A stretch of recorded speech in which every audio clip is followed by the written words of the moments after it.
Russia shows Ka-52 attack helicopter crews destroy Ukrainian strongpoints and armored vehicles, May 15.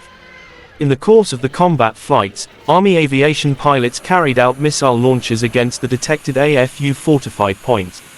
As a result of the engagement, the command post and the enemy armored vehicles were destroyed. The Kamov Ka-52 Alligator is a two-seat version of the Ka-50. It is a multi-role all-weather attack helicopter, capable operating in daytime and at night. Development started in 1994 and the type was first flown in 1997.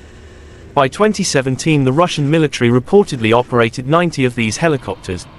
In 2020 this number reached 127 units. The Ka-52 was widely used during the Russian invasion in Ukraine, alongside its rival, Mi-28. Unit price of the Ka-52 is around $16 million.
Terima kasih sudah nonton, jangan lupa like, subscribe, dan share ya!